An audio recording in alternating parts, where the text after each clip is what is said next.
అందరికీ నమస్కారం.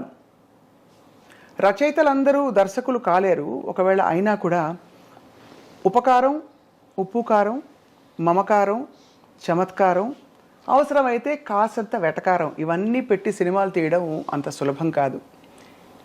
వీటిని సందర్భోచితంగా వాడుకుంటూ సినిమాలు, కథలు చెప్తూ ప్రేక్షకుల మనసులపై అధికారాన్ని సంపాదించుకున్నారు మనందరికీ సుపరిచిత దర్శకులు, రచయిత, సంగీతజ్ఞులు, మాటల రచయిత, అన్నిటికంటే ఎక్కువగా గోదావరి గలగలల్ని, అలాగే స్త్రీలోని ఒక సున్నితత్వాన్ని అంత ఇష్టపడిన మన వంశీ గారితో ఇవాళ మాట్లాడుతూ చాలా విషయాలు తెలుసుకోబోతున్నాం.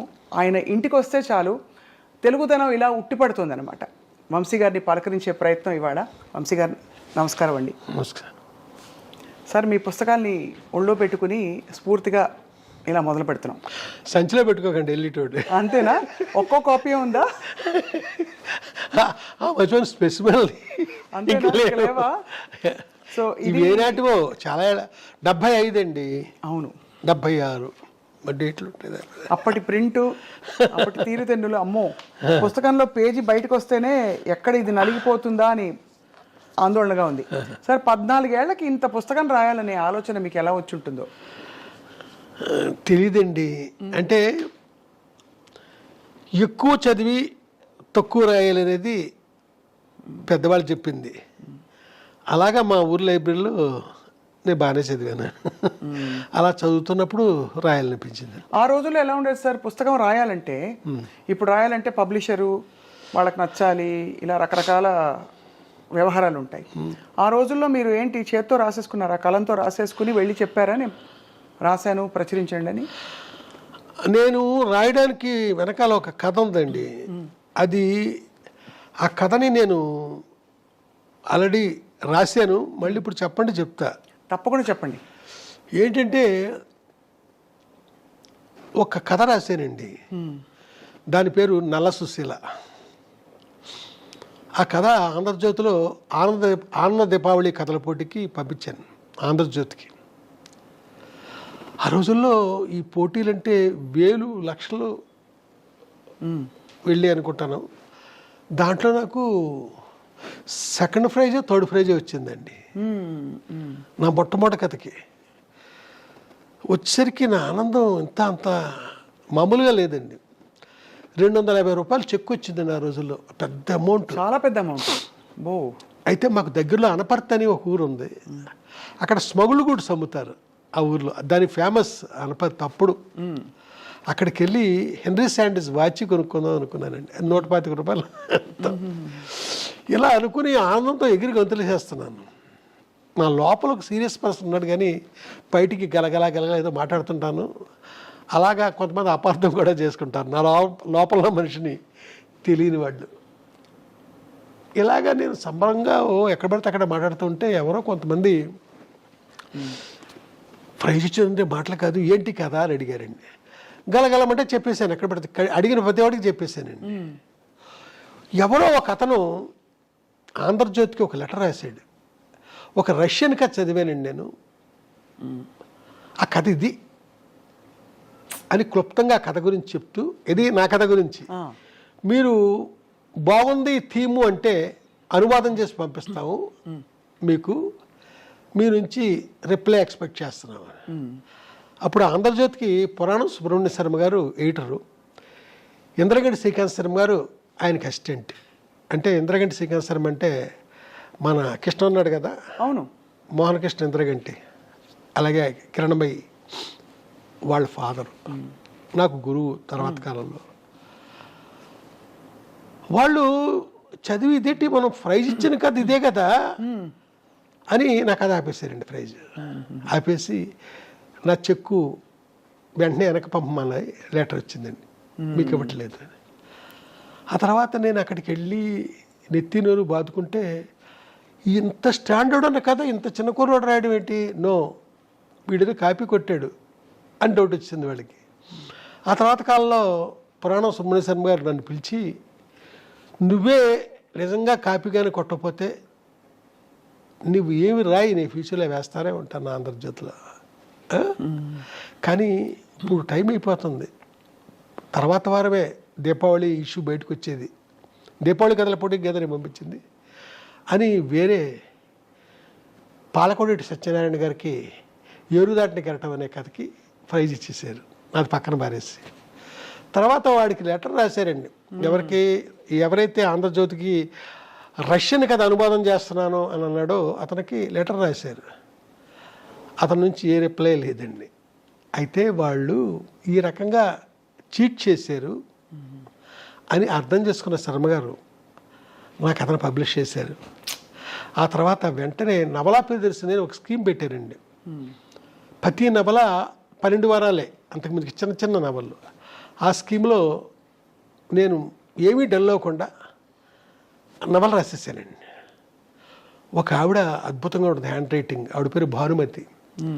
ఆవిడ కాపీ రాశారు. రాసేందుకు ఆవిడకి 116 ఇచ్చాను. ఆ రోజుల్లో పెద్ద అమౌంట్. 116 ఇచ్చాను ఆవిడకి. ఆవిడని భానుమతి పిన్ అనేవాడిని. ఆవిడ కాపీ రాశారు. ఆంధ్రజ్యోతికి పంపిస్తే సెలెక్ట్ అయింది. అదే మీ చేతిలో ఉంది, మంచు పల్లకి. ఎంత అద్భుతం సార్. అయితే తర్వాత నా సినిమా పేరు కూడా ఇదే పేరు, బట్ సినిమా కథ వేరే, ఈ కథ వేరే. అయితే సినిమాకి ఆ టైటిల్ పెట్టడానికి డైలారేటర్ కారణం అండి. ఆయన ఈ పేరు పెడదామని అంటే సరే అన్నాను నేను. సో అప్పటి నుంచి ఇప్పటి వరకు మరి ఎంతో సృజన ఉన్న ప్రయాణం మీది. ఇప్పుడు ప్రపంచం చూస్తే ఏమనిపిస్తుంది సార్ మీరు? అంటే వెనక్కి తిరిగి చూసుకున్న మీ ప్రయాణము, మీకు పరిచయమైన వ్యక్తులు, మీరు పెరిగిన వాతావరణం అన్నీ చూసి ఇప్పుడు చూస్తే జీవితం ఏమనిపిస్తుంది? ఏమనిపించడం కాదండి, నేను ఏంటంటే మనల్ని బట్టే, మన నుంచే మన జీవితం, మన ప్రవర్తన నుంచే. తిరువണ്ണామల ఎలా అనిపించింది 76లో, చలంగారం చూడాలనిపించింది నాకు. ఎందుకంటే ఆయన కంప్లీట్ సాహిత్యం చదివేశాను. అక్కడికి వెళితే నాకు అన్నీ అద్భుతంగానే ఉన్నాయండి. చలంగారితో పాటు ఆశ్రమం ప్రతిదీ. ఆ తర్వాత అప్పుడే రమణ భగవాన్ పరిచయం నాకు. ఆయన చదివి ఆయన చూడడం అంతే. అంటే మన ఇష్టాలకు తగ్గట్టు మనం వెళుతున్నాం కదా, అక్కడ నేను అద్భుతం చూస్తూ వస్తున్నానండి. ఇష్టం లేనిది నేను ఎప్పుడు ఎక్కడికి చూడలే. కాబట్టి నాకు ఈ శత్రువులు, నాకు నచ్చని వాళ్ళు తక్కువే నాకు. వంశీ గారికి సినిమా దర్శకత్వంలో ప్రవేశం అది వాళ్ళ అవసరం బట్టి మీరు అందుకున్న ఒక అవకాశంగా మాకు తెలుసు, అంతే కదా సార్? అవునండి. వాళ్ళకి డైరెక్టర్ అనేవాడు ఎవరో ఫిక్స్ అవ్వట్లేదు. బాపు గారి దగ్గర నుంచి, జంజాల్ గారి దగ్గర నుంచి, వేజేడి సత్యనారాయణ, ఇయరింగ్ శర్మ, ఇలా చాలామంది అనుకున్న వాళ్ళకి ఎవ్వరూ డైరెక్టర్ ఫిక్స్ అవ్వట్లా. ఖర్చు అవుతుంది, ఆఫీస్ మెయింటైన్ అవుతుంది, నెల గడుస్తుంది. డైలీ మన ఆఫీస్కి వస్తున్నాడు, ఏటో హంగేరియన్ ఫిలిమ్స్ అంటున్నాడు, పోలాండ్ ఫిలిమ్స్ అంటున్నాడు, ఏంటో మాట్లాడుతున్నాడు, టెక్నాలజీ గురించి మాట్లాడుతున్నాడు. చూస్తే శంకరాభరణం అలాంటి సినిమాలకు అసిస్టెంట్ డైరెక్టర్, సీతాకోచలక అలాంటి వాటికి ఈయన ఎందుకు పెట్టకూడదు అనేసి వేమూరి సత్యనారాయణ గారికి అనిపించింది. ఆయన ఎగ్జిక్యూటివ్ ప్రొడ్యూసర్ ఆ సినిమాకి. అలా వాళ్ళకి అవసరమై నన్ను డైరెక్టర్ చేశారు. వంశీ గారి సినిమాల్లో అందం అంటే చూసే వాళ్ళ కళ్ళల్లో ఉంటుందని అంటారు, కానీ మీ సినిమాల్లో అమ్మాయి కళ్ళే అందం అని నమ్మిన వ్యక్తి మీరు. ఎందుకు సార్ కళ్ళతో మీకుండే అనుబంధం? తెలియదండి, అలాంటి కళ్ళని మొట్టమొదటి చూసానేమో. అలాంటి కళ్ళు నేను మొట్టమొదట మా ఊళ్ళో చూశానండి. ఒక మనిషి హాస్పిటల్లో నర్సు, ఆ మనిషిని నేను రెగ్యులర్గా చూస్తూ ఉండేవాడిని. అంతే, చూడడమే. నాకంటే పెద్ద ఆవిడ.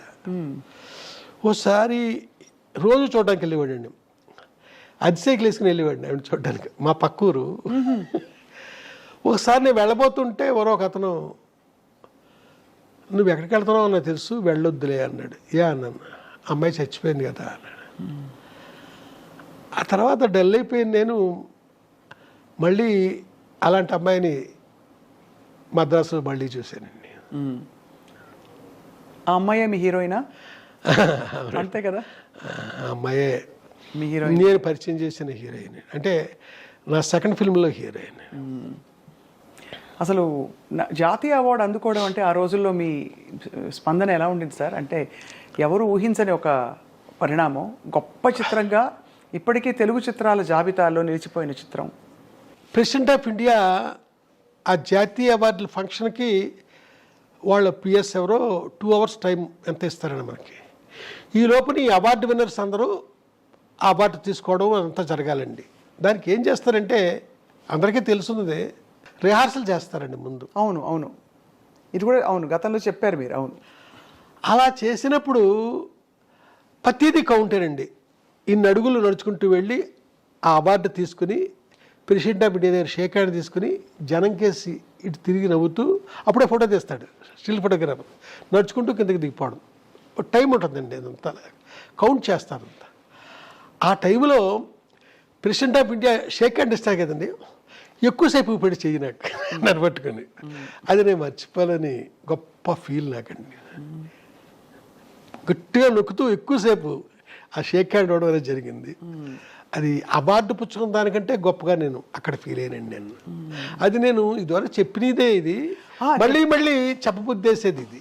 అవునవును, నిజమే. ఎందుకంటే సార్, ఆ రోజుల్లో జాతీయ అవార్డు మీ సమకాలీకులు చాలామంది ఇంకా ఎంతో అనుభవం ఉన్న వ్యక్తులు ఉండగా మీ చిత్రానికి రావడం అంటే విశేషం కదా సార్, చాలా విశేషం.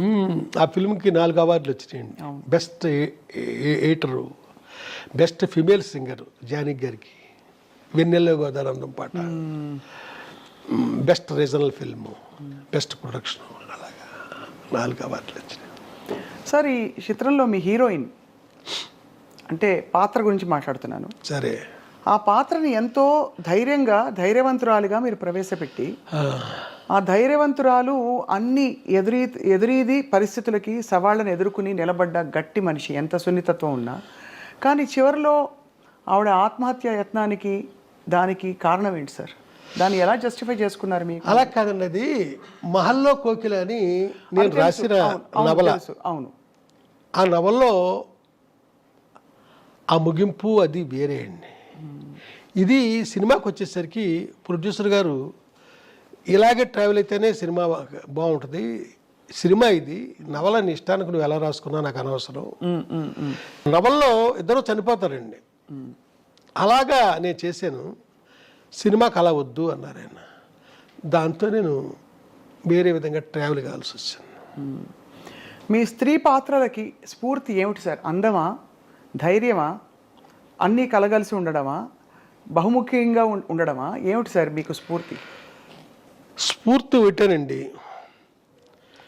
చలంగారు సాహిత్యం నా బాల్యంలో నేను చదవడం. అవును, అంతమించిగా నేనేమి చెప్పను. చలంగారు సంపూర్ణంగా, చలంగారు సాహిత్యం అంటే సాహిత్యం మొత్తం చదివేశాను నేను. అలాగే చలంగారు తర్వాత లత, బుచ్చిబాబు, వీరందరిది కూడా చదువుకుని నేను మద్రాసు వెళ్ళానండి. అప్పుడు చలంగారు స్త్రీ గురించి ఆయన రాసింది నా లోపల బాగా పనిచేసిందేమో తెలియదు.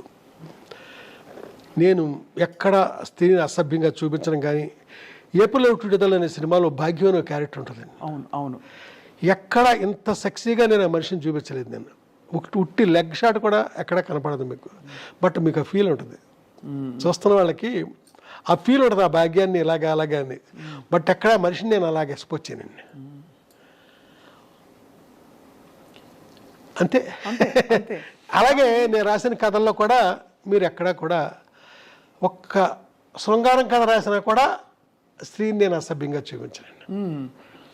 అయితే ఈ టైంలో కరెక్ట్ అవునో కాదో నాకు తెలియదు కానీ, జయరాజ్ అని ఒక ఆర్టిస్ట్ ఉన్నాడండి, బొమ్మలు వేస్తారు ఆయన, వెరీ సీనియర్ ఆర్టిస్ట్. స్త్రీని గీయడంలో ఆయన మాస్టర్. అయితే ఎలాంటి అమ్మాయిని బొమ్మ గీసాడంటే ఏదో ఒక మూల ఆ సెక్స్ ఉట్టిపడద్దండి, అది అసభ్యంగా ఉండదు, అంత చక్కగా గీస్తాయండి ఆయన. అద్భుతం. ఎక్కడ జయరాజ్ బొమ్మ చూసినా మనం వెతుక్కుంటే కనపడద్దండి అది. ఇక్కడ నా దగ్గరికి వచ్చేసరికి ఎలాంటి స్త్రీ క్యారెక్టర్ అయినా ఒక సభ్యత సంస్కారాలతో ఒక పద్ధతిలో ఆ స్త్రీని చూపించడం నాకు అలవాటు. వంశీ గారి హీరోయిన్ అంటే స్క్రీన్ అంతా కళ్ళే ముందు. అంటే తనను చూపించిన వరకు సరే, కొంతమందిని పొరపాటుగా చూపించాను, కొంతమందిని అలా చూపించకూడదు, అది ఫర్దర్గా తప్పులు చేస్తుంటాం కదా, ఆ తప్పులకు ముందు చేయకూడదేమో. ఏ పాత్రలు మీకు అలా అనిపించాయి సార్ మీ పాత్రల్లో?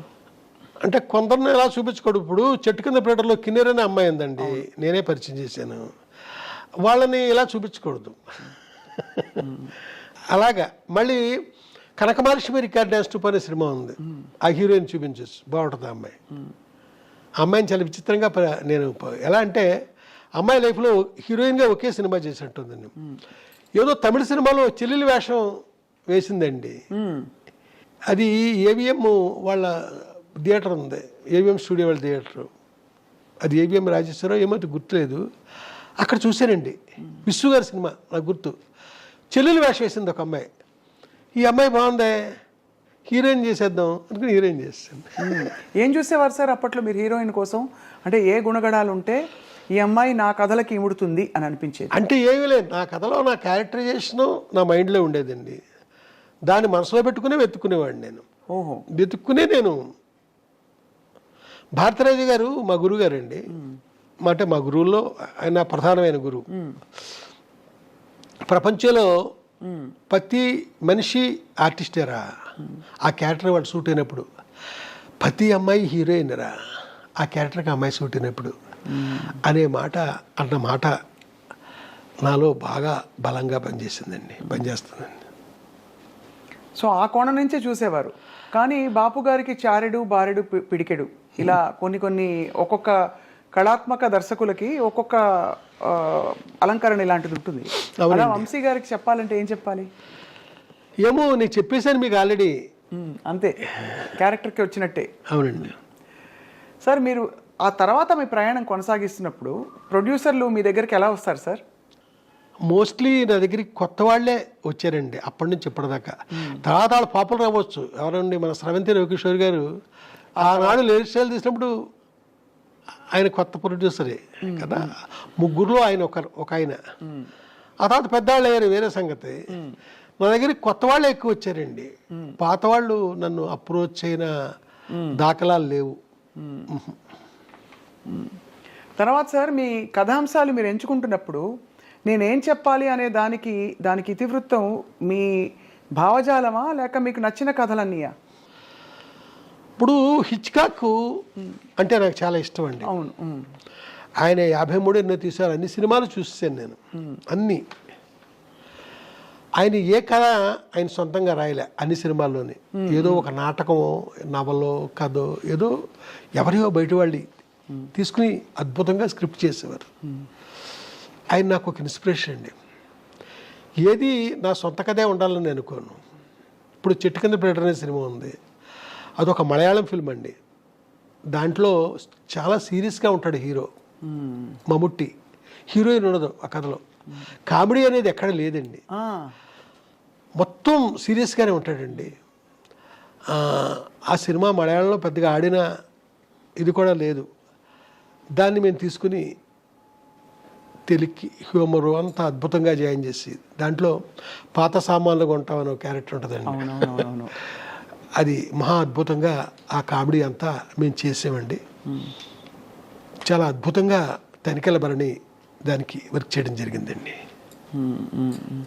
అయితే ఇది అప్రస్తుతమేమో ఇప్పుడు నేను మాట్లాడేది. ఆ చెట్టుకల్లి పీరియడ్ సినిమా ఆర్ఆర్ జరుగుతున్నప్పుడు ఇళయరాజా గారు నా కేసు చూసి ఇది కూడా హిట్ అయ్యే సినిమాలాగా ఉందరా అన్నారు. ఎలా అన్నారో మరి. ఆ సినిమాలో ఆ డ్రామా కానీ ఏం కానీ, ఆ ఊర్వశి శరత్ బాబు వాళ్ళ క్యారెక్టర్స్ అదంతా మంచి. ఆ సినిమా అనుకున్నంతగా ఆడింది. అద్భుతమైన పాటలండి. అంటే నా ప్రతి సినిమాలో పాటలు బాగుంటాయి, అది వేరే సంగతి. దాంట్లో కూడా చాలా బాగుంటాయండి పాటలు, మంచి మంచి పాటలు ఉన్నాయి. ఆ సినిమా ఒక మోస్తరుగా ఆడడానికి కారణం హీరోయిన్ అండి. అవును, వర్కౌట్ అవ్వలేదు. హీరోయిన్ వర్కౌట్ అవ్వలేదు. మీవి ఒక మోస్తరుగా ఆడిన సినిమాలని చెప్పినా ప్రేక్షకుల వరకు అవి హిట్ సినిమాలే సార్. ఎందుకంటే ప్రతి సినిమాకి ఒక ముద్ర ఉంది, వంశీ గారి ముద్ర. అంటే మీరు ఇలా మాట్లాడుతూ ఉంటే నాకు ఒకటి గుర్తొస్తుందండి. ఒక మోస్తరుగా ఆడిన ఒక సినిమాకి ఎంతమంది ఫ్యాన్స్ ఉన్నారో తెలియదు. ఆ సినిమా పేరు శ్రీ కనకమహాలక్ష్మి రికార్డింగ్ డైరెక్టర్. చాలా మంది ఫ్యాన్స్ ఉన్నారు. ముందు మా అన్నయ్య మా ఇంట్లో మొదలు పెడితే ఆయన పదే పదే పదే ఆ సినిమా వేసుకుని చూస్తారు. అది ఆ సినిమాకి అమెరికాలో అది ఎంతమంది ఫ్యాన్స్. అవును, మీకు సంగతి తెలుసా? చెప్పండి సార్. 23 రోజుల్లో తీశాను ఆ సినిమాని, ఓన్లీ 23 days. ఎలా సార్? అంటే ఇప్పుడు కెమెరాలు అయ్యి ఇలా వచ్చేసి కదా, ఆన్లైన్ అప్పుడు లేవు కదా. ఆ రోజుల్లోనే 3 కెమెరాలు పెట్టి మొత్తం ఫుల్ సాంగ్ రిహార్సల్ చేయించేసి 3 కెమెరాలు పెట్టి సౌండ్ స్టార్ట్ చేసి ఎండేసరికి పాట అయిపోయింది. అబ్బో, అప్పుడు ఆ రోజుల్లో. ఇది ఎప్పుడు 86 ఇవన్నీ అప్పుడే చేసి. కానీ అంటే 23 రోజులు షూటింగ్ టైము, అంతకుముందు ప్రిపరేషన్, ఆర్టిస్టులకు చెప్పడాలు, ఇంత హడావుడి ఉండేదా? అక్కడికక్కడేనా? అక్కడికక్కడే అంతాను. ఆ కోట శ్రీనివాసరావు వాళ్ళంతా బిజీగా ఉన్న రాళ్లపల్లి వాళ్ళంతా మళ్ళీ మన దగ్గరికి రిహార్సల్ చేయడానికి లేకపోతే మనకి వినడానికి వస్తారా? అబ్బే, స్పాట్కి వచ్చి అక్కడే. మీరు చిత్రీకరించిన హీరోయిన్స్లో సార్ మోస్ట్ బ్యూటిఫుల్ ఎవరు? ఇది అడగలేక ఆపుకోలేక అడుగుతున్నా. అంటే ఒకే మనిషి అండి, ఇంకెవరూ లేరు. భానుప్రియ గారితో మీ ప్రయాణంలో ఆవిడకి మీరు నేర్పించిన నటన మెళుకువలేంటి? అంటే ఎందుకంటే ఆవిడ ఒక ఫ్రెష్ ఫేస్, రంగు తక్కువ. ఇది కూడా గతంలో అక్కడక్కడ చెప్పారు, పూర్తిగా కాదు. కానీ రంగు తక్కువ. ఎలా కన్విన్స్ అయ్యారు మీరు అంతటి ఒక అందగత్తె అవుతుంది ఈవిడ అని? ఆ తర్వాత ఆవిడ ఒక ట్రెండ్ సెటర్, స్వర్ణకమలం కావచ్చు, తర్వాత ఇతర సినిమాల్లో కూడా. ఏమోండి, నాకు అనిపించిందండి ఆ మనిషి గురించి. నేను ఏదైతే ఫీల్ అయ్యానో ఆ ఫీల్ నిజమైంది అంతే. ఆ మనిషిని నేనే మళ్ళా నాతో పాటు కెమెరామెన్ కూడా కన్విన్స్ కాలేదు ఆ మనిషిని హీరోయిన్ అంటే. అవును, అది కూడా చెప్తే ఆ మధ్య అతనికి అక్కడ కోపం కూడా వచ్చింది. ఎవ్వరూ కాలేదండి. ఏమన్నారు? అతను అంటాడు, ఆ తెల్ల గులాబీలు అనే సినిమాకి ఇతనే కెమెరామెన్, ఆ అమ్మాయి బాగుండదు, ఆ అమ్మాయిని పెట్టి అంటాడు. అమ్మాయి పేరు కల్పన, ఇళవరసండి తమిళ్లో. లేదు, నాకు ఈ మనిషే బాగుంది. ఆ తర్వాత కొంతమంది మొన్న సినిమా ఒక మోస్తరుగా ఆడింది, ఇదేదో బంగారు లాంటి ఛాన్సు, శంకరాభరణం తీసిన కంపెనీ వాళ్ళు ఇచ్చారు నీకు ఛాన్సు, దీన్ని సద్వినియోగం చేసుకో. ఏంటి ఆ నల్లటి మేడుగుడ్లు దాన్ని పట్టుకుని విశాల నేత్రలు అంటావేంటి? ఇలా మాట్లాడారండి కొంతమంది.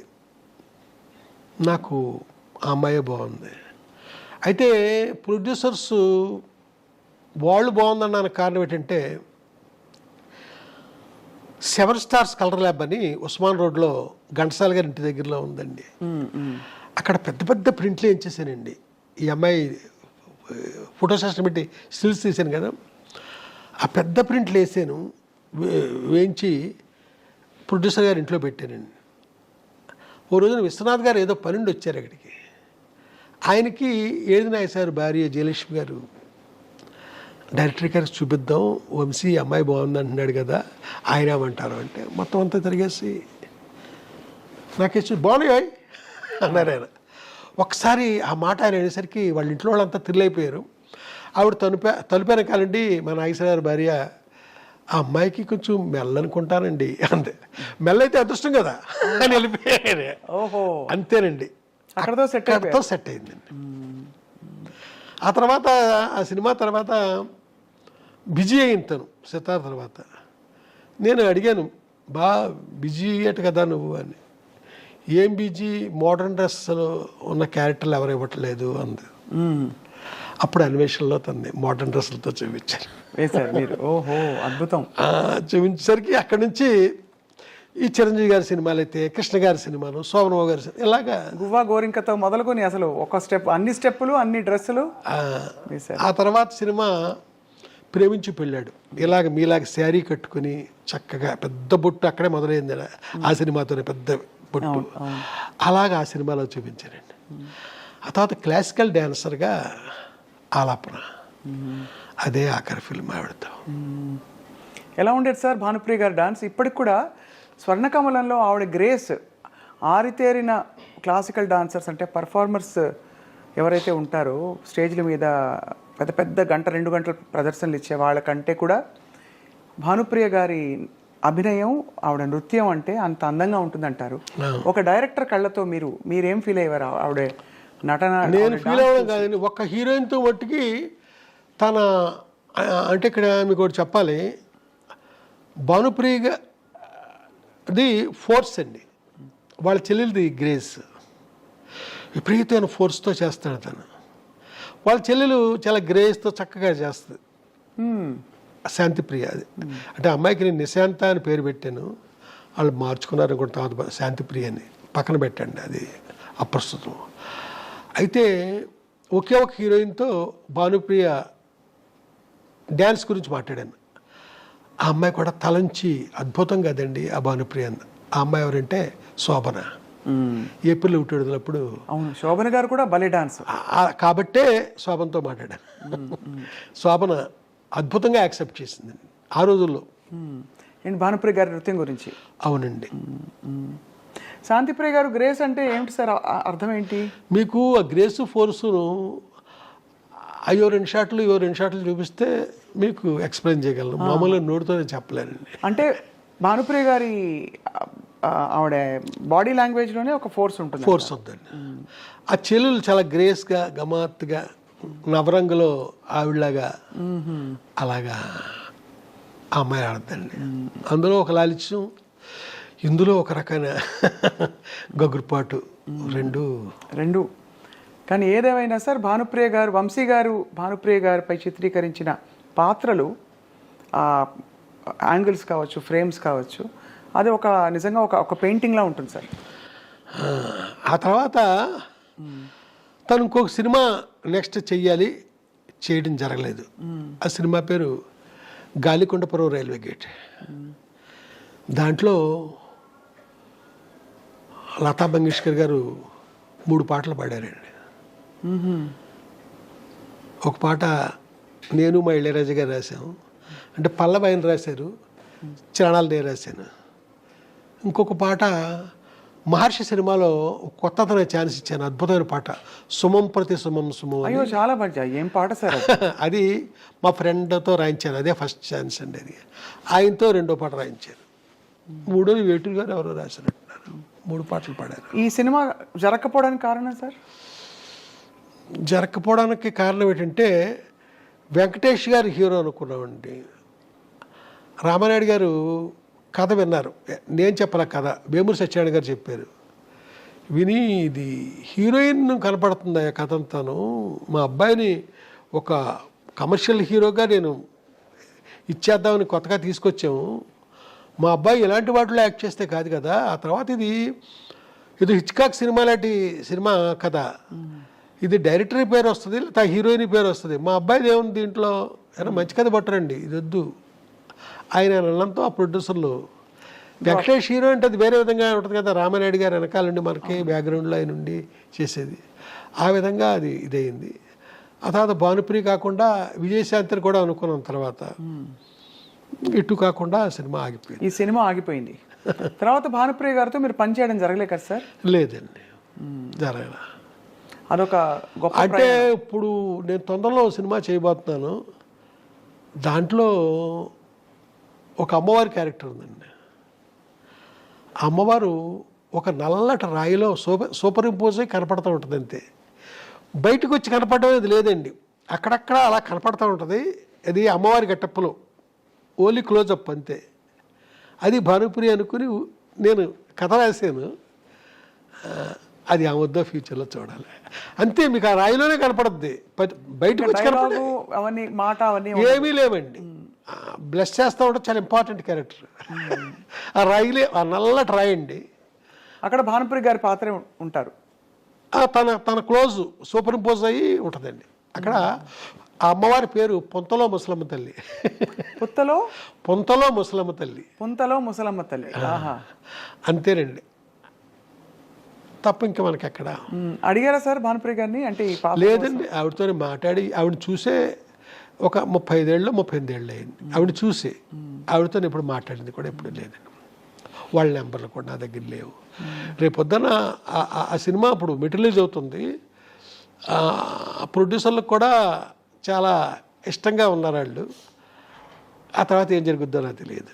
ముందు ప్రేక్షకులు అందరూ ఇష్టంగా ఉంటారు సార్, అప్పటి హిట్ కాంబినేషన్ మళ్ళీ ఇలాగైనా సరే, అంటే ఈ విధంగానైనా మళ్ళీ తెరపై ఎప్పుడు మనకు ఆ రాయిలో సూపర్ ఇంపోజే కనపడద్దు, మనిషి మామూలుగా బయటకు వచ్చి కనిపించరు. అదే బట్ చాలా వైటల్ ఇంపార్టెంట్ క్యారెక్టర్ అండి.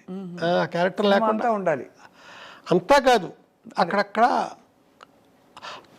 తను ఆ క్యారెక్టర్ లేకుండా మీకు అక్కడ సీన్ లేదు, ఆ సీన్ లేకుండా ఈ కథ లేదు.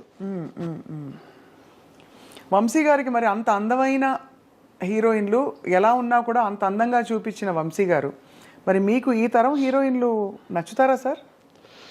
మరి నేను ఈ మధ్యకాలంలో సినిమా చేయలే, మళ్ళీ ఇప్పుడు చాలా కాలం తర్వాత చేస్తున్నాను, చేయబోతున్నాను. చూడాలి నచ్చేలాగా.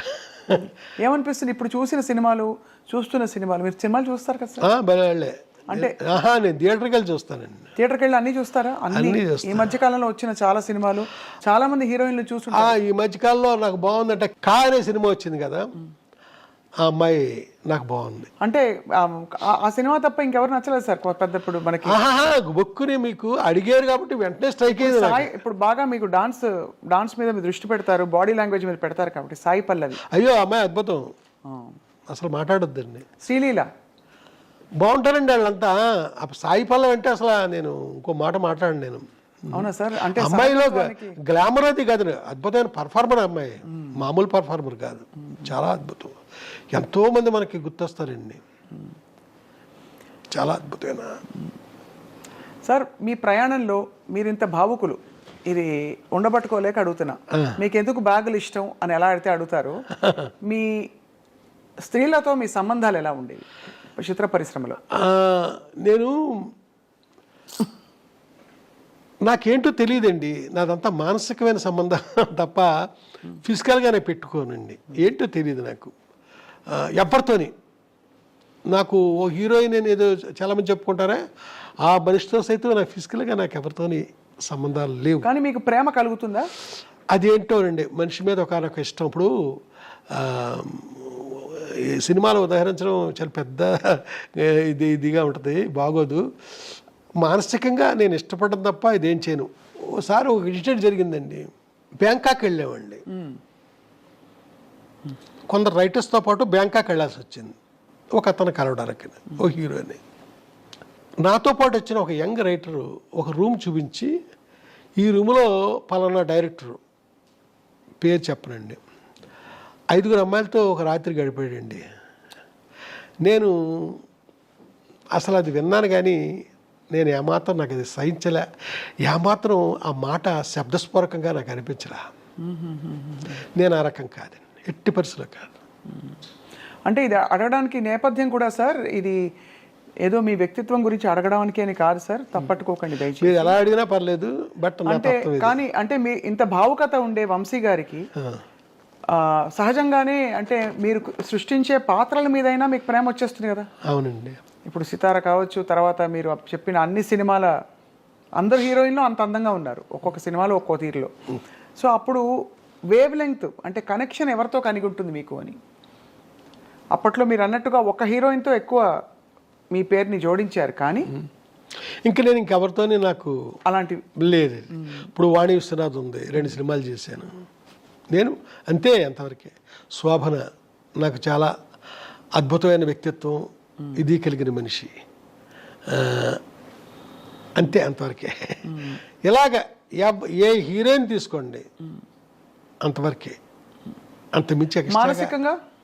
మానసికంగా కూడా ఇంకా నేను ఇంకొక మనిషి జోలికి నేను వెళ్ళలేదండి, వెళ్ళబుద్ధిలే. ఇక్కడ ఒక మనిషిని మర్చిపోతే ఎడుదేమో, అప్పటికి ఎప్పటికీ మర్చిపోకుండా ఉండడం, అలాగే మనసులో ఉండిపోయారు అంతే, అంతవరకే. మళ్ళా ఇంకొక అడుగు ముందుకి కూడా వేయనండి నేను. సార్ ఇలాంటి ప్రేమ వంశీ గారికి కలిగినా, ఎవరికి కలిగినా, నాకైనా ఆయనకైనా మనిషి లేకపోవడం బాధ ఉంటుంది కదా సార్. ఆ బాధను ఎలా సమాధానపరుచుకుంటారు? ఏమని చెప్పుకుంటారు మీకు మీరు? ఈ మనిషి నాకు ఇష్టం, ఈ మనిషి నాతో లేరు. ఏమండి ఇది ఒకటి చెప్తానండి, నిన్న ఒక ఫోటో చూశానండి. ఆ ఫోటో ఎవరిదంటే జమున్ గారిది. నేను డైలీ శుభోదయాలు పెడుతుంటారండి. అవును, ఫేస్బుక్లో కాదు, మామూలుగా పంపించేవాడిని మీలాంటి ఫ్రెండ్స్కి, మీకు కూడా పంపిస్తాను.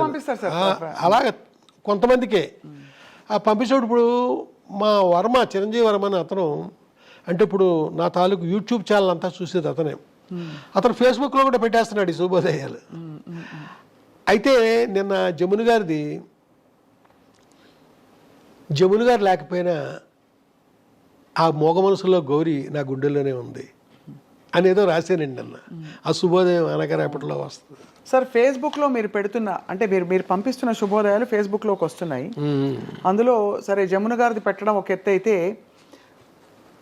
ఒక రొట్టె ముక్కలు అమ్ముకునే ఒక ఫోటో పెట్టి అక్కడ తమిళంలో ఒక ఏదో రాసి ఉంటే దానికి అంత స్పందన రావడం ఏంటి? వీళ్ళు మళ్ళీ మా పసలపూడి రావాలి అని చెప్పి వచ్చే రామారావు అని మీరు రాశారేంటి అనే ఒక ప్రశ్నకి ఏం చెప్తారు సార్?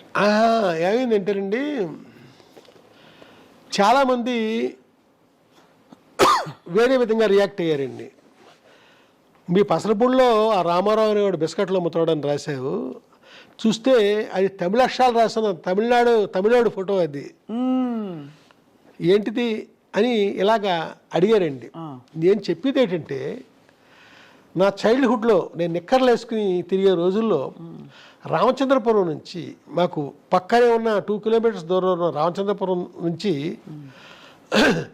నిక్కరో చొక్కా వేసుకుని రామారావు అనే ఒక అతను వచ్చేవాడండి. వచ్చి మా ఊర్లో ఆ రొట్టి బిస్కెట్లు అమ్మేవాడు. ఆ అమ్మినప్పుడు చూడండి కొన్ని బిస్కెట్లు ఇరిగిపోతాయి ముక్కల కింద. మాలాంటి పిల్లల్ని పిలిచి అందరికీ పంచిపెట్టేవాడు అతను. ఆడ పెడతాడేసి పరిగెట్టుకుంటూ వెళ్ళేవాళ్ళం మేము. ఈ ఫోటో చూసిన నాకు, ఈ తమిళ అతను ఫోటో చూసిన నాకు ఆనాటి రామారావు గుర్తొచ్చాడండి. గుర్తొచ్చి నేను అలా పెట్టాను. అలా రామారావు గుర్తొచ్చాడు నాకు, అలాగా నేను రాయడం జరగలేదు. దాంతో ఈ తమిళ ఫోటో పెట్టి మా పసరపొడిచిన రామారావు అని రాస్తావా అనేసి కొంతమంది కొంచెం కాంట్రవర్షియల్గా ప్రవర్తించారు. నా ఉద్దేశం, నా బాల్యంలో నేను అప్పుడు చూసిన రామారావు నాకు ఇప్పుడు గుర్తొచ్చాడు అని నేను ఆ వాక్యం నిర్మాణం చూసారా, అది సరిగ్గా జరగలేదు. అది అంటే మీ కవి హృదయం వాళ్ళకి అర్థం కాలేదు. కవి హృదయం అంటే ఇక్కడ కవి హృదయం కాదండి, నా స్పష్టత లేదు నేను చెప్పిన దాంట్లో. ఇది ఆనాడు నాకు ఆ రామారావు గుర్తొచ్చాడు ఇతను చూశాక అంటే పాపం ఎవరో మాట్లాడరు. అవునవును. నేను రాసిన దాంట్లో ఆ స్పష్టత లేకపోవడం వల్ల జనం నన్ను అపార్థం చేసుకున్నారు. ఈ ఫేస్బుక్ సాధ్యమైనంతగా నేను కరెక్ట్గా అన్వయించేలాగే నేను చెప్తానండి. శుభోదయం ఏది పెట్టనియండి, నా జీవితానికి అది అన్వయించినప్పుడే నేను దాన్ని తీసుకుంటాను తప్ప పొరపాటుని, లేదా పలానా స్వప్న లైఫ్లో ఇలాగా అది కూడా నేను చెప్తాను, పలానా రామారావు రాజుబాబు అలాగా అని చెప్తానండి. ఇక్కడ మట్టికి అలా జరిగింది. వివరణ ఇవ్వలేదు, తప్ప ఇంకేం కాదు. ఇప్పుడంటే ఇంత వయసులోనండి, చిన్నప్పుడు ఇదంతా జరిగింది. గొప్ప జ్ఞాపకాలంటే మీకు చాలా ఇష్టం కదా సార్? జ్ఞాపకాలంటే ఆకుపచ్చని జ్ఞాపకాలు, పొలమారిన జ్ఞాపకాలు, ఇలాగ జ్ఞాపకాలు మీద చాలా ఉన్నాయండి. ఇంకా రాయాల్సినవి కూడా ఉన్నాయి. మాట్లాడే జ్ఞాపకాలు ఇవన్నీ రాశాను కదా, ఇంకా రాయాల్సినవి ఉన్నాయండి. పోట్లాడే జ్ఞాపకాలు, పరిగెట్టే జ్ఞాపకాలు, నడిపించే జ్ఞాపకాలు, ఇలాగా ఎన్నైనా రాయొచ్చండి. ఎప్పుడు వర్తమానం నాకు బాగోదు, అది జ్ఞాపకం అయినప్పుడే బాగుంటుంది. ఏంటో నాకు తెలియదండి. అది మీ కళాత్మకత సార్. కానీ ఇందాక అడిగిన ప్రశ్నకి మీరు మళ్ళీ సున్నితంగా అడుగుతున్నా సమాధానం ఏంటంటే, ఏదైనా మనకి ఇష్టమైన వ్యక్తి కానీ సినిమా కానీ ఏదైనా, ముఖ్యంగా వ్యక్తి అయితే అందులో మన మనసుతో ఇష్టపడిన వ్యక్తి అయితే మన చుట్టూ లేకపోతే మనం కొంత అలజడికి లోనవుతాం. ఆ అలజడిని మీరు ఎలా సమాధాన పరుచుకున్నారు? ఇప్పుడు ఉండకపోవచ్చు కానీ ఎప్పటికే వాళ్ళే అని చెప్పారు కాబట్టి సున్నితంగా అడుగుతున్నాను. ఇది ఇప్పుడు ఏమీ లేదండి, ఒక ఒక ఒక ఎన్నో ఏళ్ల క్రితం మ్యాటర్ ఇది. ఇవాళ మామూలు కండిషన్లోనే మామూలుగానే ఉన్నా, కానీ ఎప్పుడు జ్ఞాపకం బాగుంటుంది కదా నాకు. మరి అదే ఆ జ్ఞాపకం బాగుంటుంది. అలా అంతే, ఇది బాగుంది. మళ్ళా గతం నిజం కావాలి అని కూడా నేను ఇప్పుడు కోరుకోను, ఎందుకంటే అవ్వదు కాబట్టి.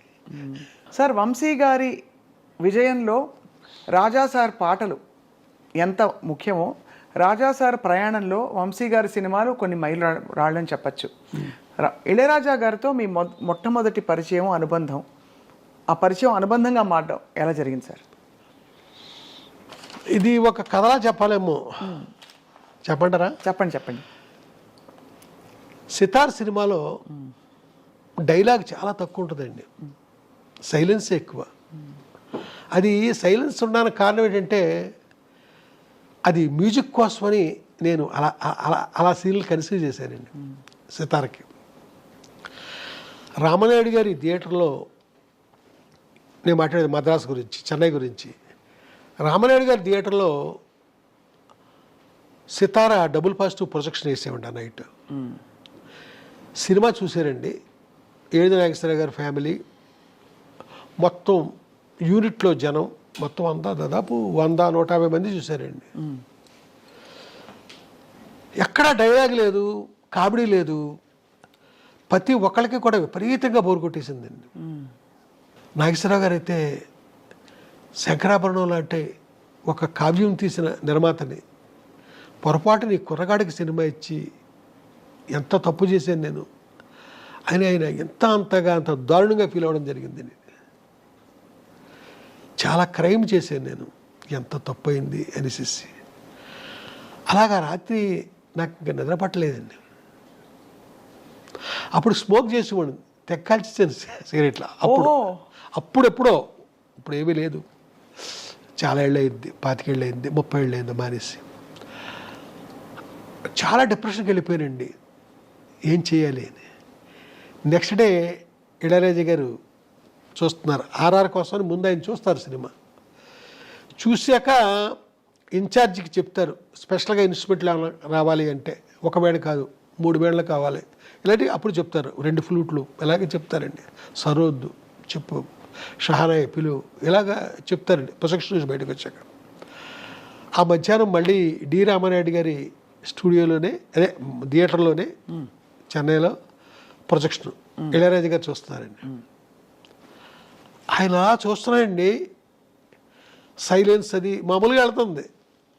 ఇంటర్వ్యూలు అయ్యాక డైరెక్టర్ ఎక్కడా అన్నాడు ఆయన. అనేసరికి ఏడు నాగేశ్వరరావు గారు ఎక్కడెక్కడ ఉంటాడండి, ఏంటి ఇలా రాయ్యా, నా అక్కడికి ఉన్నాను మూల వచ్చి అతను పక్కన కూర్చోబెట్టుకున్నాడు నన్ను. మొత్తం సినిమా చూశాక ఎన్నాళ్ళకి నేను అద్భుతంగా పనిచేయడానికి ఒక సినిమా దొరికింది నాకు, చెప్తాను దీనిపైన రేపటి నుంచి అని కానికి వెళ్ళిపోయాడండి. ఒక్కసారి ఏదైనా బుర్ర పని చేయలేదు, నన్ను పిలిచి సైలెంట్లగే చెప్తాను అన్నాక ఆ నెక్స్ట్ డే నుంచి ఒక్కొక్క రీలు ఆయన అన్నాడు కదా, నేను 70mm ఆ పెద్ద స్క్రీన్ చూస్తూనే రికార్డింగ్ చేస్తాను ఈ సినిమాకి, చిన్న స్క్రీన్ మీద చేయను అంటే ఆ 70mm థియేటర్లో డేట్లు తీసుకుని అప్పుడు అక్కడ మొదలెట్టానండి. ఒక్కొక్క రోజుని ఒక్కొక్క రీలు ఈయన ఆర్ఆర్తో నిండుతుంటే సినిమా ఎక్కడికో పోతుంది.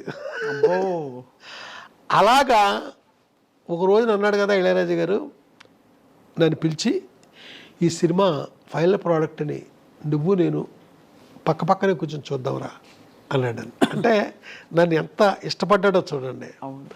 అలాగా ఆ సినిమాతో ఆయనకి దగ్గర అయ్యారండి. నెక్స్ట్ ఆ సితార తర్వాత పూర్తి కాంట్రాస్ట్ సినిమా ఇంకోటి చేశాను, అన్వేషణ. అబ్బా, అన్వేషణ సహజంగా ఇళయరాజా గారు ఆర్ఆర్ 4:7-9 అంటే మార్నింగ్ 7 గంటల నుంచి రాత్రి 9 గంటల దాకా 4:7-9 ఆర్ఆర్ అయిపోద్దండి. ఆయన 8:7-9 చేసిన టైటిల్స్ మిగిలిపోయినాయి. అవట్లా అంత ఆర్ఆర్ ఉందండి. ఆ సినిమా చూస్తూ చేస్తున్నాడు మ్యూజిక్. ఏనాడు పక్కనే ఉంటాను కదా, ఇలాగుంది అలాగుందని ఏమీ మాట్లాడలా, అద్భుతం జరిగిపోతుంది అక్కడ తెర మీద చూస్తూ. దాని తర్వాత ఆ సినిమా హిట్టు అది మొత్తం అంతా జరిగిపోయింది అద్భుతంగా. అసలు అయిపోయిన తర్వాత నెక్స్ట్ అద్భుతమైన పాట అండి. వాళ్ళ మధ్యాహ్నం గోపెమ్మ చేతిలో గోరు ముద్ద, రాధమ్మ చేతిలో వెన్న ముద్ద అని ప్రేమించి ఆ పాట నోట్స్ ఇచ్చేసాడు, 2-9 నోట్స్ ఇచ్చేసాడు. రేయ్ నాకు సైట్ వచ్చింది అంటున్నారు, చెత్వారం డాక్టర్ దగ్గరికి వెళ్తున్నాను రా అన్నాడు. ఇద్దరం కారులో వెళ్ళాం. అలా ఎన్ని చోట్లకో తీసుకెళ్ళేవాడు నన్ను. వెళ్తే రాయపేటలో ఒక ఇంటి ముందు సిమెంట్ సోఫాలు ఉన్నాయండి. ఇంటి ముందు సిమెంట్ సోఫాలు, అక్కడ కూర్చున్నాము. మమ్మల్ని చూసిన మనిషి లోపలికి వెళ్ళి ఒక ఆయనకి చెప్పాడు. ఆయన చొక్కా బటన్స్ పెట్టుకుంటూ బయటకు వచ్చాడండి. ఆయన ఎవరంటే సౌందరరాజన్ గారు ఓహో, క్యారెక్టర్ టీమ్ ఆర్టిస్ట్ సౌండ్ వచ్చి ఈ కారులో కూర్చున్నాం. ఈ కుర్రోడు ఎవడు రాజా అన్నాడు నన్ను చూసి. ఇంత ఈడెవడంటే ఆ మధ్య ఒక కుర్రగాడు ఇంగ్లీష్ సినిమా తీసాడన్నానే, ఆ సినిమా డైరెక్టర్. అమ్మిడమ్మా నన్ను ఇంగ్లీష్ సినిమా అంత బాగా తీసాను అన్నాడు. నాతో లేదండి, ఆయనతో అంటున్నాడు. ఇదండి ఇళయరాజా గారు నాకు దగ్గర అవడానికి. ఆయన అంత అది అర్థమైంది సార్, ఎంత గురి పెట్టేసుకున్నారో ఫస్ట్ సినిమా నుంచి. కానీ మీ సంగీత ప్రవేశం పరిచయం ఎలా జరిగింది? మీకు అంత పాట లేకపోతే ఆయన అంత పాట బయటికి అంటే మీ సినిమాల ద్వారా రావడం అనేది సాధ్యం కాదు. మీకే స్వతహాగా చిన్నప్పుడు సంగీతంతో నేర్చుకోవడం. నా సంగీతం పక్కన పెడితే మన రాజ్కోటిలో రాజుగారు ఉన్నారు కదండి, ఆయన ఇక్కడ నేను శ్రీ కాణిపాక వరసిద్ధి వినాయక సుప్రభాతం అని నా మ్యూజిక్లో ఒక 1 hour ప్రోగ్రామ్ చేశానండి. బాలుగారు పాడారు, నారా రామూర్తినాయుడు గారు దాని ప్రొడ్యూసరు. అయితే మొత్తం అంతా రికార్డ్ చేసామండి. దాని కథ పక్కన పెట్టండి, అది రిలీజ్ కాకపోవడానికి వేరే కారణం ఉంది. షిరిడి సత్యసాయిబాబా గారు వినాలి, ఆయన ఓకే అంటే అప్పుడు రిలీజ్ చేస్తానన్నారు రామూర్తినాయుడు గారు. ఇంతలో సత్యసాయిబాబా గారు చనిపోయారు. దాంతో అది అలా ఉండిపోయింది. అద్భుతమైన ఒక అదే మన సుప్రభాతం అండి అది. అయితే దానికి కండక్టర్ వచ్చి రాజుగారు పనిచేశారు. టీవీ రాజుగారు అబ్బాయి, రాజకోట్ల రాజుగారు. ఆయన అంటారు కదా, వంశీ గారు రాజా మీకు మట్టుకి మైనస్కల్లో చేస్తాడు, మీరు అడుగుతారా తను చేస్తాడా అంటాడు. నేను ఏం చెప్పనండి, నవ్వుతూ ఊరుకుంటాడు. బాలుగారు ఒకసారి దయ్ ఏంటయ్యా ఆడికి సపరేట్గా చేస్తాడు, ఏంటి కారణం ఏంటి? నేను నవ్వుతూ ఉంటాను. బాలుగారు అక్కడ పడుతుంది చెప్పారు కూడా. అలాగే రాజాగారు ఆయన నవ్వుతూ ఉంటాడు. ఓసారి రాజుగారు ఏంట్రా నీకు నేను సపరేట్గా నీకేదో చేస్తానన్నారట అందరూ అని అడుగుతాడండి. నేను ఓ రోజుని ఒక పెద్ద డైరెక్టర్ గారు ఒక ఆయన, పేరు అనవసరం, ఏమయ్యా రికార్డింగ్ జరుగుతున్న కాసేపే అతను పక్కన కూర్చోవాలంటే మాకు చాలా ఇబ్బందిగా ఉంటుంది, నువ్వు ఎప్పుడు ఇక్కడే ఉంటావు నువ్వు? అతను మధ్యాహ్నం అతని క్యారేజీలోనే తింటాడు, అతనితో పాటే తింటావట, అతనితో పాటే టీ కాఫీలు తాగుతావట, ఇక్కడే ఉంటావు, నీకోసం ఏ ప్రొడ్యూసర్ వచ్చినా ఎత్తుక్కుంటే ఇక్కడికే రావాలి, ఏంటి మాకు కాసేపే కొంచెం ఇబ్బందిగా ఉంటుంది అతనితో అన్నారు ఆయన. తెలియదు సార్, నేను రాకపోతే తానే కబురు చేస్తాడండి రమ్మని. మరి అందరం నచ్చమండి ఆయనకి, అదే కదా మాకు, మరి ఎందుకో నచ్చుతారండి. మీకు ఇచ్చిన పాటల్లో కూడా sir variety, first of all అన్వేషణ అంతా కూడా ఒక రాగం ప్రధానంగా సాగిన కంపోజిషన్ కీరవాణి. సని రప మగరి సని, ఇదే స్కేల్తో దాదాపు మనకి ఆర్ఆర్స్ కావచ్చు, చాలా పాటలు ఇవన్నీ కూడా అక్కడ ఇమిడిపోయాయి. ఒక మూడ్ వచ్చేస్తుంది, అన్వేషణ అనగానే అవి ఆ స్వరాలు వచ్చేస్తాయి. ఇదంతా ఎవరి కూర్పు సార్ ఇది? అంటే మీరు కూర్చుని మాట్లాడుకునేవారా అన్వేషణ? మరి కాదా, నాకు మీ ఇద్దరే ఉంటామండి, మర్చిపోయాను. కంపోజింగ్ అప్పుడు ఇంకెవరో పక్కన ఎవరో ఉండకూడదండి. నాకు అర్థమయ్యి ఇంకెవరినే ఉండనిచ్చేవాడు, మీ ఇద్దరమే.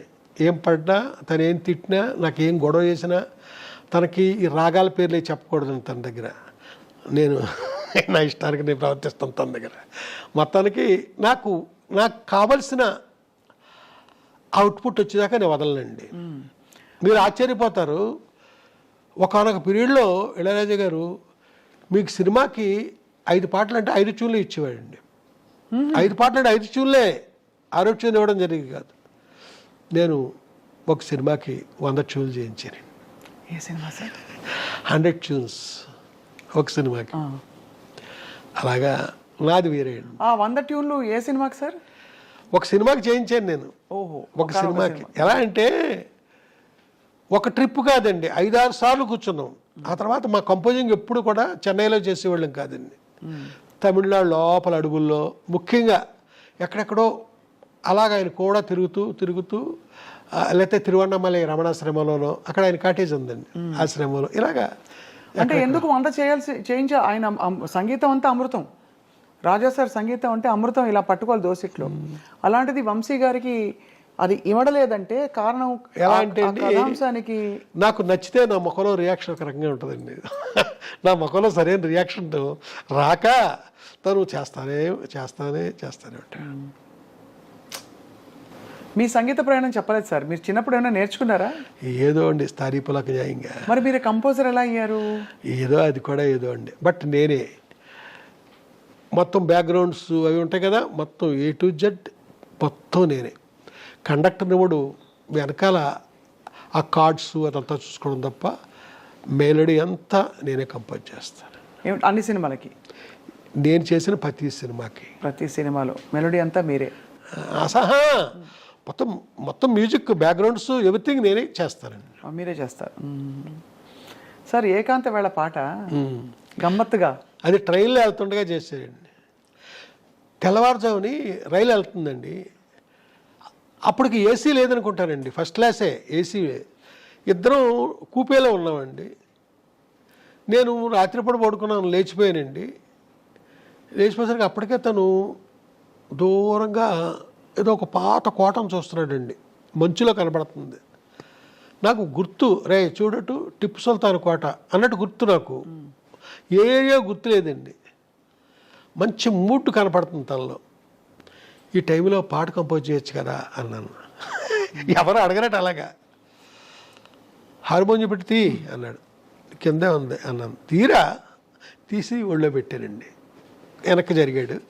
ఏకాంత వేళ ఆ పాట కంపోజ్ కౌగిట్లో ఏకాంత సేవ ముచ్చట్లు అవన్నీ కూడా లిరిక్స్ ఎలా కావాలి ఈ పాటకి లిరిక్స్ అని ఆయన డిక్టేట్ చేస్తే అలా రాశారు సుందరమూర్తి గారు. అందులో నోట్స్ కూడా సార్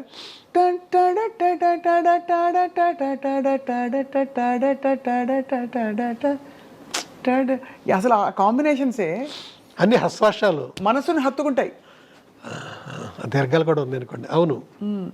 అలాగే సార్ ఎదలో లయాలో కూడా ఎగసి ఎగిరి టటట టటట టటట టటట టటట అనగంటే మ్యూజిక్. అసలు అది ఆ పాట వింటేనే అడవి తిరిగి గిరిగిరిగి తిరిగిపోవడం. ఈ పాటకి ఒక కథ ఉందండి. కోవై తంబి అని ఒక ప్రొడ్యూసర్ ఉన్నాడండి. అతను ఏ సినిమా చేసినా సూపర్ డూపర్ హిట్ పాటలు అన్నీ ఇళయరాజా గారే, ఇంకెవ్వరు కాదండి. ఒక పీరియడ్ అలా సాగింది. ఆయన థియేటర్లోకి వచ్చాడండి. ఇది RR జరుగుతూ ఉండగా థియేటర్లోకి వచ్చాడు. వచ్చి ఇప్పుడు మీరు పాడారే ఆ పాట వస్తుందండి స్క్రీన్ మీద. అలా ఉండిపోయాడండి. ఉండిపోయాక మధ్యాహ్నం ఇళయరాజా గారు భోజనం చేసి కూర్చుంటే లోపలికి వచ్చిన కోవై తంబి అచ్చు ఇందాక చూసిన ఆ పాటలాడే పాట ఒకటి నాకు కావాలన్నాడు. అదేంటి సినిమా అయిపోయింది కదా, మొత్తం అంతా అయిపోయి RR కూడా అయిపోయింది కదా, ఇప్పుడు పాట ఎందుకు నీకు? కాదు, నాకు ఆ పాట ఎలాంటి పాటే కావాలి, నాకు డిట్టో అలాంటి పాటే అన్నాడు ఆయన. అనేసరికి రాజాగారు కూర్చుని డిట్టో అలాంటి పాటే చేశారండి. మళ్ళీ అలాంటి హారర్ బ్యాక్గ్రౌండ్సే అక్కడ, ఆ కాంట్రాస్ట్ బ్యాక్గ్రౌండ్స్ ఉన్నాయి కదా, అవే అప్పుడే పాట ఆ ఫీల్ వచ్చింది. అది 3 బిట్లుగా చేసామండి ఆ రోజుల్లో. 3 బిట్లుగా రికార్డ్ చేసాం. తర్వాత 8లో జాయిన్ చేసామండి. ఇప్పుడు ఆ డిజిటలైజ్ అవ్వలేదు కదా, అప్పుడు బాస్ టైప్ మీద కదండి రికార్డ్ చేసింది. ఆ పాట మొత్తం రెడీ అయిన తర్వాత ఆ డైరెక్టర్ని పిలిచి, అతను ఇప్పుడు చేస్తున్న సినిమా డైరెక్టర్ని, ఈ పాట సినిమాలో పెట్టన్నాడు. సార్ మన సినిమాలో ఈ పాట ఎలా మ్యాచ్ అవుద్దండి, మన సినిమా వేరే, ఈ పాట వేరే, అనవసరం, హీరోయిన్ ఇమాజినేషన్గా అనుకుని పెట్టచ్చు కదా సార్, అది మనకు సందర్భం లేదు సార్ అని ఆ డైరెక్టర్ అంటుంటే టాట్ కుదరదని పెట్టించండి. వంశీ గారు ఒక ట్యూన్ అంటాను, మీకు ఏం గుర్తొస్తుంది చెప్పాలని మా విజ్ఞప్తి.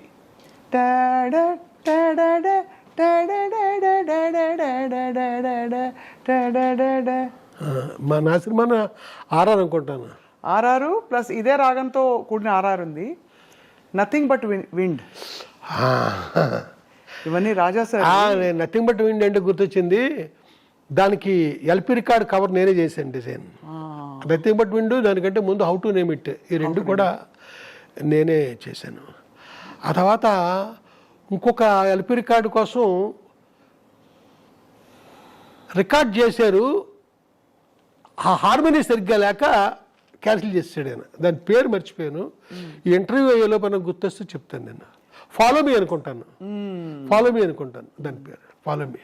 సార్ ఈ రెండు ఆల్బమ్స్ బాగా మంచి క్రేజ్ వచ్చినా కూడా అనుకున్నంత స్థాయిలో రాలేదండి. ఎందుకు సార్? కారణం ఏంటంటారు? ఇప్పుడు వేరే కంట్రీస్కి అక్కడికి వెళ్ళేసరికి ఆ రేంజ్కి లేవు. అదండి. దీని గురించి ఒకే ఒక వ్యక్తి చాలా ఎక్కువసేపు మాట్లాడండి చాలా కాలం క్రితం. అతను ఎవరంటే భానుచంద్ర. నేను ఇళయరాజా గారితో ఎప్పుడు మాట్లాడలేదు, బట్ అనుకున్నట్టు రాలే, మర్చిపోయాను. హౌ టు నేమ్ ఇట్ ఎలా అంటే, ఇళయరాజా గారు సితార్ ఆధార్ చేస్తున్నప్పుడు అతనికి హెర్నియా ఆపరేషన్ అయిందండి. గంట పని చేస్తే గంట రెస్ట్ తీసుకోవాలి. అప్పుడు ఆ రెస్ట్ తీసుకునే టైంలో ఒక్కడు నోట్స్ రాసుకుంటూ ఉండేవాడండి. ఏంటి రాస్తున్నాడు అనుకుంటే తర్వాత కాలంలో ఒక రోజుని వాళ్ళ వైలెన్స్ వచ్చినాయి. అంటే ప్రీ క్లైమాక్స్ ముందు వైలెన్స్ పిలిచాడు. ఆ వైలెన్స్ వచ్చినాడు, వాళ్ళకి నోట్స్ ఇస్తే వాళ్ళు వాయిస్తున్నారు, ఇతను కండక్ట్ చేస్తున్నాడు. ఎక్కడ? లాల్లో. ఇది కొత్తగా ఉంది పీసు అనుకున్నా. చూసినప్పుడు మీరు పాడారు కదా, అదే అది.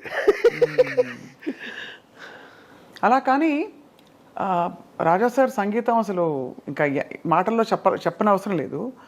ఆయన కూడా కొన్ని పాటల్ని స్ఫూర్తిగా తీసుకుని ఆయన ట్యూన్స్ చేశారనే ఒక విమర్శ వచ్చింది మధ్యలో. మీరేమంటారు సార్, నిజం అది? ఏమోండి, నాకు దొరకలేదు. కానీ ఆయన ఫస్ట్ ఫిల్మ్కే అన్నక్కిడిలో బందమిల్లై సొందమిల్లై యారుమిల్లై అలాగేదో ఒక లిరిక్ అండి. అందులో ఒక పాట ఆయన కాపీ చేశారు. అది ఏంటంటే, చిన్నప్పుడు తనకి నిద్ర రాకపోతే వాళ్ళ అమ్మగారు పడుకోబెట్టి పాడిన జోలపాట. ఆ పాటని వాళ్ళ అమ్మంటే ఆయనకి ఆరోపణం అండి. ఆవిడ పేరు చిన్న తాయమ్మాళ్ళు. ఆవిడ నేను కలిసి ఒకసారి ఆటోలో ఒక సినిమాకి వెళ్ళి వచ్చాం. ఆ సినిమా పేరు అన్వేషణ. మేము ఆటో దిగుతుంటే తెగతిట్టేడు పట్టుకున్నాం. ఇన్ని కార్లు ఉండగా ఆటోలో తీసుకెళ్తాం మా అమ్మనండి. కార్లు ఉన్నాయి, డ్రైవర్ ఏడి. ఆవిడ అంత అద్భుతమైన జానపద గాయని. ఆవిడ చిన్నప్పుడు ఈయన్ని పడుకోబెట్టి ఆ జోల పాడుతా ఉంటే ఉన్న పాట ఇది. అయితే ఆయన చేయలేక కాదు, వాళ్ళ అమ్మగారంటే ఆయనకు ఆరోపణలు అండి. ఆ తల్లి పాడింది తన సినిమాలో పెట్టుకోవాలనిపించి పెట్టాడండి. అది కాపీ అంటారా ఏమంటారా అనుకోండి. ఇదండి నాకు తెలిసిన కాపీ పాట. రాజా సార్ కోసం సార్ మీరు ఈ డిజైన్ చేయడం కవర్లు మినహా ఇంకా ఏం చేశారు సార్? నేను ఇళయరాజా గారి పెయింటింగ్లు అవి చాలా వేయించానండి. ఓ రోజున లతా మంగేష్కర్ గారు, ఆవిడ చెల్లెలు ఉషా మంగేష్కర్ ఆవిడ, వీళ్ళిద్దరూ కలిసి బాంబే నుంచి క్రికెట్ చూడడానికని చెన్నై వచ్చారు. వచ్చి వాళ్ళ మధ్యాహ్నం ఇళయరాజా గారి ఇంట్లో భోజనం అండి. భోజనం చేస్తూ తలెత్తి చూసిన లతాజీ గోడ మీద ఒక పెయింటింగ్ కనిపించింది. ఆవిడ అలా చూస్తా, ఎంత బాగుంది పెయింటింగు, ఎవరేసేది అని అడిగారు ఆవిడ. ఇళయరాజా గారు, ఎవరేసారో తెలదు గారండి, సాయంకాలం మీరు పాట పాడబోతున్నారు, వాడు ఏం చెడి ఆడేవారంటే నేను. ఆ తర్వాత సాయంత్రం లతాజీకి, రే ఆ పెయింటింగ్ వేయించావు కదా, అలాగ లతాజీ పెయింటింగ్ ఒకటి వేయించు అని అడిగాడు. చెప్పారు నాకు. వేయించానండి. వేయించాక ఆవిడ వెళ్ళిపోయారు. తర్వాత వేయించి పార్సిల్ చేసి పంపించాం. బాగా స్పాంజ్ అది పెట్టి అద్దం అది పగలకుండా ఫ్రేమ్ కట్టించేసాం. అక్కడి నుంచి లతాజీ ఒక పెద్ద లెటరు, అంటే అది ఇంగ్లీష్లో ఉంది, ఆవిడ సంతకం పెట్టారు. అయ్యేది దాచుకోలేదు. అంత ఇంప్రెస్ అయ్యారు ఆవిడ. ఇలాగా నేను చాలా చేసేవాడిని. అది ఇప్పుడు కాదండి, ఎప్పుడు చిన్నప్పటి నుంచి ఇలాగా చేస్తాను ఉన్నాను నేను. సార్ ఇప్పుడు రాజా గారు సింగర్ల విషయంలో ఆయన చెప్పిన సింగరే పాడాలి అని ఆయనే డిసైడ్ చేస్తారు, ఎవరికి ఏ పాట అబ్బుతుందని చెప్పి. కానీ వంశీ గారు చెప్తే మాత్రం అప్పుడప్పుడు ఆయన వినేవారు అని అంటారు. నిజమేనా సార్? అప్పుడప్పుడు కాదండి, నేను ఆల్మోస్ట్ అప్పుడు ఓ పాట ఉందండి. ఆ పాట ఏంటంటే, ప్రతిదినం నీ దర్శనం మరి దొరకునా. శ్రేయా ఘోషల్ పాడారు. మేల్ వాయిస్ నాకు బాలుగారు కావాలని గొడవ చేశానండి.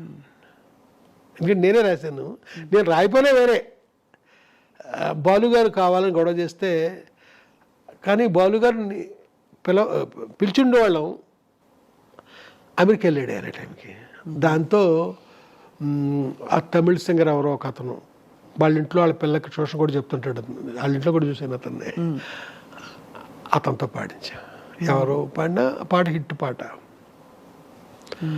అలాగా ఏమో నాకు తెలిసి నేను విభావరి అని ఒక ఆవిడ పూనాలో ఉంటారు, ఆవిడ మా యంగ్ డేస్లో లతాజీలా ఉంటుంది వాయిస్. మీకు లతాజీ అంటే చాలా ప్రాణం కదా? ప్రాణం కాదు, ఇష్టం. ఎవరికి ఇష్టం కాదు లతా మంగేష్కర్ అంటే? నాకు కూడా అంతే. అంటే కొన్ని పాటలకి ఆశా బస్సులో ఉంటే ఇష్టం మరి కదా. ఆవిడతో పాడించేవాడి ఒక సినిమాకి, నేనే రాసిన పాటలన్నీ.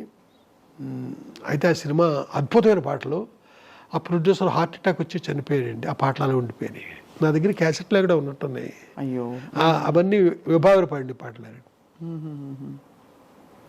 అలా అయితే రాజా సార్తో మీ అనుబంధం కొనసాగుతూ చివరి మీ ఇద్దరు కలిసి పనిచేసిన చివరి ప్రాజెక్ట్ దాదాపు పాట ఇదేనా సార్? అనుమానాస్పదం కదా? కాదండి, రీసెంట్గా నేను కేవలం లిరిసిస్ట్గా ఒక పాట రాయడానికి నన్ను చెన్నై తీసుకెళ్ళారండి. డైరెక్టర్ నేను కాదు, వేరే ఎవరో ఒక అబ్బాయి. ఆయన మీరు రాయాలని ఎందుకు పట్టుపట్టుంటారు అంటే? వినండి, ఎందుకంటే గోదావరి పాట నేను అన్నాను, మీది ఎవరయ్యా అన్నాను. మాది పోలవరం అన్నాడు. పోలవరం అయి ఉండి నన్ను గోదావరి పాట రాయమంటాయటయ్యా అన్నాను. సార్ మీకు తెలిసినట్టు మాకు తెలియదండి గోదావరి గురించి, మీరు రాస్తేనే బాగుంటుందండి. సరే అని చెన్నై తీసుకెళ్ళారండి. అక్కడికి వెళ్ళాక అన్నాడు, సార్ మీ సినిమాల్లో డ్యూయట్ బ్యూటీ మీరు చేయించి పెట్టాలి సార్ ఆయనతో అన్నాడు. ఏమైనా నువ్వు డైరెక్టర్ అయ్యండి నేను చేయించడం ఏంటి అంటే, కాదని మీరు చేయించండి. సరే అయితే నువ్వు రావద్దు అక్కడికి, నేను కూర్చుంటాను. రాజా గారితో నా టేస్ట్కి తగ్గట్టు డ్యూయట్ చేశానండి. చేస్తే రాజా గారు ఈ పాట నువ్వు రాయిరా, ఆ 2 పాటలు నేను రాశానండి. మీకు వినిపిస్తాను, ఇప్పుడే వినిపిస్తాను, బాగుంటాయి. ఇప్పుడు అప్పుడు కలుసుకున్నప్పుడు ఒకేలా ఉంటుందా మీ అనుబంధం? అనుబంధం అంటే ఎప్పుడులాగా ఉంటాడు నాతో, ఏం తేడా ఉండదండి. ఇప్పుడులాగే నాతో. మీకు బాగా నచ్చిన పాట ఆయన పాటల్లో? మీ పాటలు అయిండొచ్చు, వేరే పాట అయిండొచ్చు, ఏదైనా అయిండొచ్చు. నాకు నచ్చింది పుదియ వార్పుగళ్ళు అనే సినిమాలో ధర్మవతి అనుకుంటాను రాగం. తందన నందన తాళం వరం పొదు రాగం వరం పళే భావం వరం మది చందన మల్లిగే వాసన వరం. తెలుగులో కూడా ఉందండి ఇది, అది కొత్త జీవితాలు ఏదో సినిమా. ఈ హాసిని యాక్ట్ చేసింది. ఒక్కసారి మీ గొంతులో వినాను. నా గొంతులో కాదు, మీరే పాడండి కావాలంటే. నేను పాడాను, నేను సినిమాలో 2 సినిమాలో పాటలు పాడాను, దాని గురించి కాదండి. అది మీకు వినిపిస్తాను. ఆ పాట నాకు ఇష్టం. ఇంకా అలా అంటే కోకొల్లండి, ఇళయరాజాకి లైఫ్లో అద్భుతంగా ఆయన చేసిన పాటల్లో ఒక లిస్ట్ తీస్తే అండి, మాటే మంత్రము మనసే బంధము మంచి పాట. ఏం పాట? సీతాకోకచిలుక. అలాగే కీరవాణి గారికి, ప్రొడ్యూసర్ మురారి గారికి, ఇలాంటి కొందరికి చాలా ఇష్టమైన పాట ఆవేశమంతా ఆలాపనేలే, ఆలాపన సినిమాలో. అవును, అది చాలా అంతే కదా. అది ఎలా అంటే ఆ పాట కంపోజింగ్ చేసింది మధురైలో హోటల్ తమిళనాడు అని ఒక టూరిజం వాడది హోటల్ ఉంది. ఆ హోటల్ వెనకాల వేప చెట్టు కింద పొద్దునే కూర్చున్నాం ఇద్దరం, ఎదురు కూడా హార్మోనియం. అక్కడ పక్షుడు కోస్తుంది, దానికి ఆన్సర్కి నేను వాయిస్తున్నాడు. అలాగే చేస్తూ ఈ పాటలోకి వెళ్ళామండి. చేస్తే భలే పాట, భలే జ్ఞాపకం. అలా రాజా సార్తో మీది ఒక సుదీర్ఘమైన ప్రయాణం. మరి చాలా సినిమాలు చేశాం కదా. అంతేకాకుండా ఇంకోటి కూడా జరిగేదండి, నా సినిమా అక్కర్లా వేరే సినిమా ఆర్ఆర్ జరుగుతున్నా వెళ్ళి కూర్చునివ్వండి అక్కడ. ఓహో, ఇంకా వేరే సినిమా జరుగుతున్నా ఇంకా నేను వెళ్ళి కూర్చునివ్వండి. నాకు అక్కడ తనే ఏం మాట్లాడిపోయేసరికి ఇంకెవరు మాట్లాడతారు? అంతే కదా సార్. అది ఏ కేఎస్ రామారావు గారి సినిమా అనుకోండి, నేను వెళ్ళి కూర్చుంటే ఎవరేమి. అలాంటి సందర్భాలు కూడా జరిగింది. అంటే రాగాలని వాడడం సైతం వంశీ గారి సినిమాల్లో రాజా సార్ ప్రయోగాలన్నీ కూడా అదొక డిఫరెంట్ లెవెల్.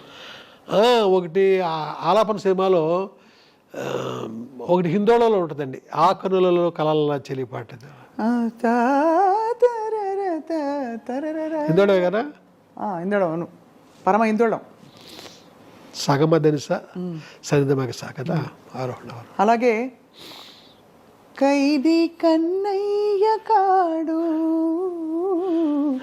వీడికి అన్నయ్య వాడు, అంత చమత్కారమైన పాటకి చలనాట ఇచ్చి అసలు అదొక రేంజ్ సార్. దానికి అద్భుతమైన పాట రక్తి కట్టడానికి కారణం సీతారామ శాస్త్రి లిరిక్.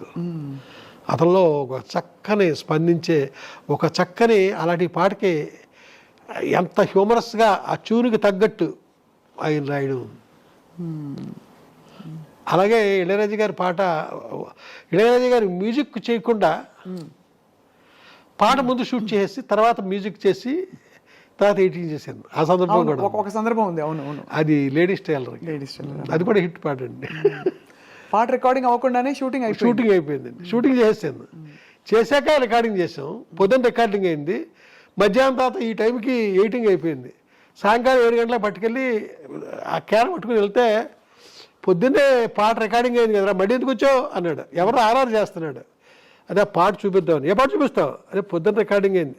చూపించినప్పుడే అప్పటికే థ్రెడింగ్ ఏం చేసి పెట్టాను ప్రొజెక్టర్లో, లైట్లు ఆఫ్ చేశాను. సైన్ చేసరికి వేస్తే ఆర్కెస్ట్రా వాళ్ళంతా ఏంటి పొద్దునే కదా మేము వాయించాము, ఇదేంటి రాజు ఇలాంటి కోకొల్ల ఇన్స్టెంట్. మీ జ్ఞాపకాలే మీకు చాలా బోల్డ్ అంత కొండంత ధైర్యం. అదే చూశారు కదా, జ్ఞాపకాలే ఆహారం. ఎన్ని జ్ఞాపకాలు ఉన్నాయి సార్? ఒకటి పొలమారిన జ్ఞాపకాలు, ఆకుపచ్చని జ్ఞాపకాలు, మాట్లాడే జ్ఞాపకాలు, ఇవన్నీ మీకు జరిగినవన్నీ మీరు బంధించి అందంగా. ఏమీ లేదండి, ప్రతి వాళ్ళ జీవితంలోనే ఉంటాయి. మనకు కొంచెం పేపర్లో పెట్టడం వచ్చు కాబట్టి అది పుస్తక రూపంలో వచ్చింది, కొందరికేమో రాలేదు అంతే. మీకెన్ని ఉంటాయి? బోల్డ్ అలాగా ఉంటాయి సార్. కానీ జ్ఞాపకాల గురించి మీకు జ్ఞాపకాలు ఎంత ఆనందమో నాకు జ్ఞాపకాలు ఎంత బరువు సార్. ఎందుకంటే జ్ఞాపకాల్లో మేము వర్తమానం మర్చిపోతామని ఒక దిగులు. నేను వర్తమానం మర్చిపోవడం నాకు ఇష్టం. ఓ, అది మీకు అది బాగుంది సార్.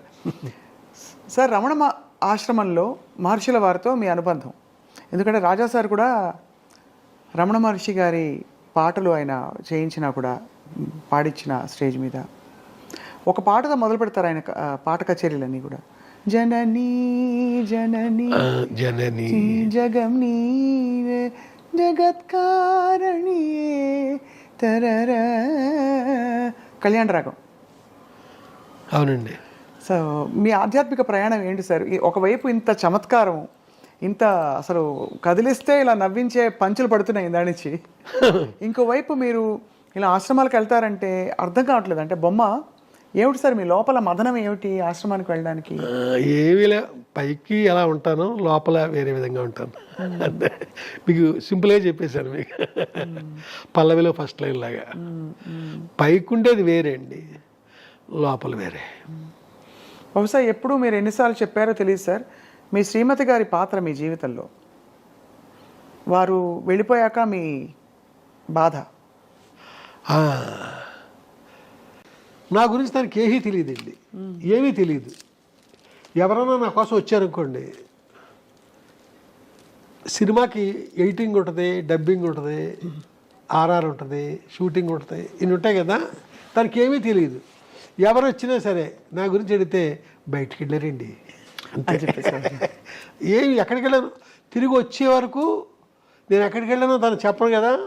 అలాగే నేను బయట అవుట్డోర్ వెళ్ళాను అనుకోండి షూటింగ్కి, తను ఫోన్ చేయడం కానీ ఏమీ చేయదు. 4 రోజుల తర్వాత మళ్ళీ ఇంటికి వెళ్ళాకనే నాతో మాట్లాడేది. ఈ లోపల ఫోన్లు గిళ్ళు ఎప్పుడు తను చేసిన గుర్తులు లేవండి. మీ వరకు అది స్వేచ్ఛ కదా సార్, చాలా స్వేచ్ఛ. అంటే ఒకలా చూస్తే మీకు బోల్డ్ అంతా, మీరు చాలామందిని కలుస్తారు, బోల్డ్ పనులు ఉంటాయని.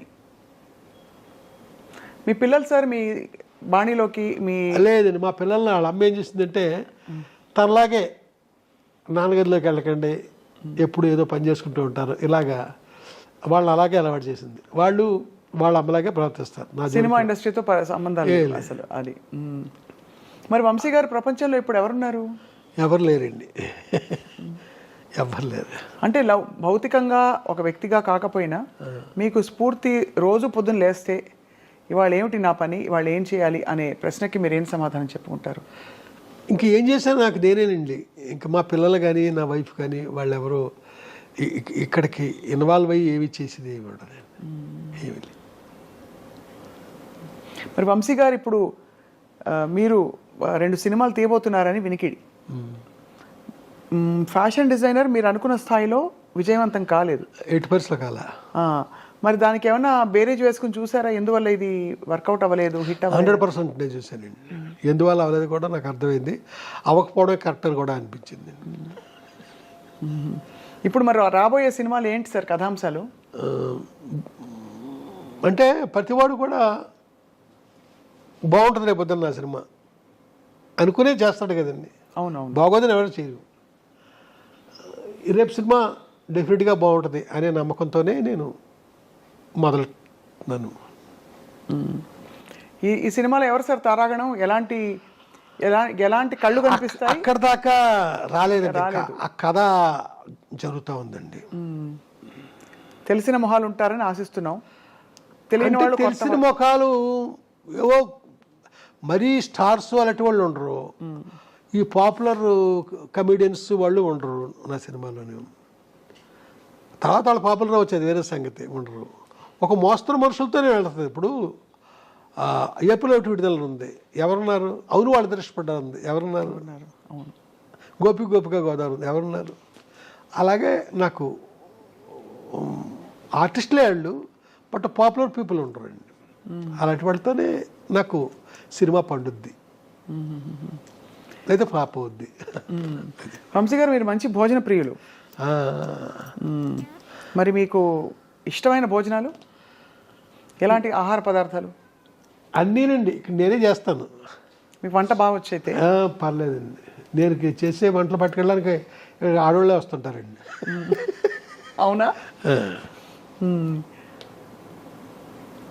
రాజా సార్తో మళ్ళీ మీ ప్రయాణం మళ్ళీ పునఃప్రారంభించే అవకాశం ఉందా? ఏమో తెలియదండి. తెలీదు మరి, ఏమో తెలీదండి. ఆయన అయితే నేను ఎప్పుడు సినిమా వెళ్ళినా ఆయన రెడీ, అది వేరే సంగతి. ఇక్కడ చూసుకోవాలండి ఆ బడ్జెట్లు అన్నీ పూర్వలా లేవు, బాగా పెరిగిపోయినాయి. మరి ఇక్కడేమో నాకు అది అందుకోగలనా అనే రేంజ్కి నేను ఆలోచిస్తాను. అవును, అదొక చాలా పెద్ద. సరే, ఎవరు ఇతర సంగీత దర్శకులు మిమ్మల్ని ఆకర్షించలేదా? అంటే ఇష్టపడిన వాళ్ళు ఇతరులు ఉన్నారా, ఇతర సంగీత దర్శకులు? లేదండి, నన్ను చాలామంది గౌరవిస్తారండి. కీరవాణి గారు, లేకపోతే మన మణిశర్మ, వీళ్ళందరికీ నేనంటే చాలా గౌరవం. అలా కాదు, మీకు వాళ్ళంటే ఇష్టం? అయ్యో, వాళ్ళ పాటలు. అవునండి. నాకు ఇప్పుడు ఇళయరాజా ప్రస్తావన మీరు తీసుకొస్తున్నారు కాబట్టి అదే మాట్లాడుతున్నాను. అంటే ఇది ఒక తిరుగులేని ఒక ఎవర్ గ్రీన్ కాంబినేషన్. ఇప్పుడు హైదరాబాద్ శంకర్ గారు ఉన్నారండి. మనుషులు మట్టి బొమ్మల్లో ఎంత మంచి పాట అండి అది. మనుషులు మట్టి బొమ్మల సినిమాలో ఆ పాట మీకు ఇంటర్వ్యూ అయిపోయిన తర్వాత వినిపిస్తాను. ఎంత చక్కని పాట అండి అది. మహానుభావులు ఉన్నారండి. బి శంకర్ కదా ఆయన పేరు. ఎంత. అలాగే కోదండపాండి గారి ఎన్ని మంచి పాటలు ఉన్నాయండి. ఉన్నాయండి చాలా. టి చలపతిరావు గారి ఎన్ని మంచి పాటలు ఉన్నాయి. ఇంకా రాజేశ్వరరావు గారి మాట్లాడక్కర్లా. అమ్మో, అసలు బాపు గారు వీరభక్తులు ఆయనకి. ఇలాగా మాదేవన్ గారు, ఇలాగండి. ఏ రచయితకైనా బాపు గారి బొమ్మ పడాలి అనే ఒక కోరిక ఉంటుంది కదా సార్? అవునండి. బాపు గారితో మీ అనుబంధం ఎలా అంటే, మీరు అడిగారు కాబట్టి చెప్తున్నా. ఒక్క బొమ్మ బాపు గారికి ఇస్తే నా జన్మధన్యం అని ఫీల్ అయ్యాను నేను. నా మొట్టమొదటి కథకే బాపు గారు బొమ్మ వేశారండి. అది ఇందాక చెప్పాను చూసారా, ఒక కాంట్రవర్సీ వచ్చి ఆపేశారనని. అప్పుడు బాపు గారు బొమ్మ కూడా అయిపోయింది. అయితే ఇక్కడ చెప్పొచ్చేది ఏంటంటే, బాపు గారి జీవితంలో, ఆయన జీవితం మొత్తం మీద ఏ రచయితకి వేయలేని బొమ్మలు నాకే వేశారండి. 450 బొమ్మలు, 450, 500 బొమ్మలండి. నా మొదటి సినిమా నుంచి మొన్నటిదాకా ప్రతి సినిమా లెటరింగ్ టైటిల్ ఆయనే రాశారు. 450 పైన బాపు గారు బొమ్మలు వేశారండి నా ప్రతి కథకి. ఇప్పుడు నేను రేపు కథ రాస్తే ఇప్పుడు బొమ్మ ఎవరు వేస్తారు అనే పరిస్థితి నాది. ఇప్పుడు పసలపూడి కథలు ఉన్నాయండి, 72 కథలు.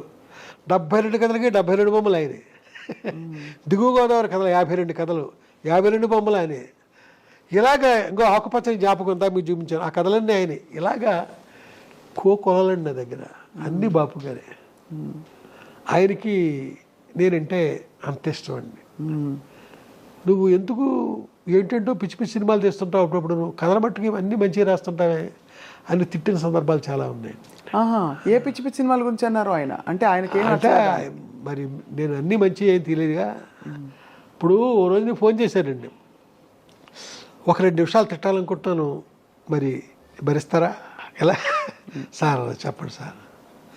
ఇప్పుడేనండి మీ కథ చదివి రమణ గారు కళ్ళమ్మ నీళ్లు పెట్టుకుని వెళ్ళారు. మీ కథకనే బొమ్మేస్తుంటే వచ్చి చదివి కళ్ళమ్మ నీళ్ళు పెట్టుకెళ్ళారు రమణ గారు. ఇంత బాగా రాసే మీరు ఏంటి అంటే పిచ్చి పిచ్చి సినిమాలు తీస్తున్నారు. ఒకసారి లేదు, మనసు పెట్టుకుని కథ రాయండి, అది సినిమా తీయండి, డిఫరెంట్గా బాగుంటుంది అన్న సందర్భాలు ఉన్నాయండి ఆయన. అలాగే ఏ కథకు ఆయన బొమ్మేస్తున్నారో కూడా మీకు చూపిస్తున్నా కదా. ఇలాగా బాపు గారు, విశ్వనాథ్ గారు, వీళ్ళందరికంటే భారతీరాజ గారు, వీళ్ళంతా నా గురువులండి, గుర్తులు. మీరు పోస్టర్ డిజైనింగ్ కూడా మీరే చేశారు కదా సార్, సాగర సంగము అని అంటారు. ఏడుది నాగేశ్వరరావు గారు ఈ సినిమాకి పనిచేవయ్యా అన్నారండి సాగర సంగమం టైంలో. అప్పుడు నేను డైరెక్టర్ అయిపోయాను, మంచి పలకి తీసేసానండి. ఈ సాగర సంగమం తర్వాత సినిమా సితారా నేను డైరెక్ట్ చేయబోతుంది. వాళ్ళ షూటింగ్ దగ్గరికి వెళ్ళలేను. వాళ్ళ వెళ్తే కమలాసనం గారు ఆ నూతి మీద తిరుగుతా పాట, వాళ్ళ షూటింగ్ తక్కిట తదిమి తందాన పాట ఉంది కదా. వాళ్ళు ఏడుదేశారు, నువ్వు ఈ సినిమా పనిచేవయ్యా అంటారు. ఏం పని చేస్తానండి, సగం సినిమా అయిపోయింది ఇక్కడ అంటే, పోస్టర్ డిజైన్లు చేస్తావు కదయా, వెళ్ళి గంగాధర్ దగ్గర కూర్చొని చెయ్యి అన్నారు. అప్పుడే కొన్ని డిజైన్లు చేశానండి. సీతాకో చిలక అంటే మొత్తం చేశాను. సీతాకో చిలక, శంకరాభరణం, తయారమ్మ బంగారు వీటికి కంప్లీట్గా వర్క్ చేశాను. అంటే పేరు నాది ఉండదు, పబ్లిసిటీ ఆర్టిస్ట్ పేరు ఉంటుంది, కంపోజ్ చేసి ఇదంతా మనమే. మరో కాలక్షేపం ఎలాగో మీ యూట్యూబ్ ఛానల్ చాలా తొందరగా పుంజుకుంది సార్, చాలా మంది సబ్స్క్రైబర్స్ వచ్చారు. కారణం ఏంటి సార్ యూట్యూబ్ ఛానల్ పెట్టడానికి? ఏంటంటేనండి, యూత్కి నేను చాలా చెప్పాల్సింది ఉంది, యూత్కి నేను చెప్పాల్సింది చాలా ఉందండి. అందుకోసమని ఛానల్ పెట్టడం జరిగింది. అలాగే నేను తీసిన సినిమాలు వీళ్ళు ఇప్పటి వాళ్ళు చూడలేదు చాలామంది. ఆ సినిమాల వెనక, ఆ తెర వెనక కథలు కూడా చెప్పాలనుకుంటున్నాను. అది కాకుండా యూత్కి చెప్పాల్సింది చాలా ఉందని చెప్పాను కదా, ఆ చెప్పే ప్రయత్నమే ఇప్పుడు నేను యూట్యూబ్ ఛానల్ పెట్టండి. బాబు, ఇన్ని జ్ఞాపకాలు మీ మనసులో, మీ మెదడులో, ఈ పుస్తకాల్లో అలా నిక్షిప్తమై ఉన్నాయి. ఎంత గొప్ప సంపద ఇది రాబోయే వాళ్ళకి. సార్, అయితే మరి తర్వాతి సినిమాల కథాంశాలన్నీ, ఇప్పుడు మీరు హిచ్కాక్ లాంటి సినిమాలు రాశారు, తీశారు, చాలా పవర్ఫుల్ విమెన్ మీద రాశారు, తీశారు, అలాగే సున్నితమైన కథలు రాశారు.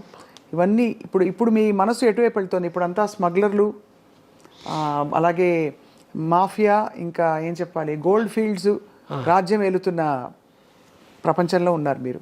మనందరం అదే ప్రపంచంలో ఉన్నాం.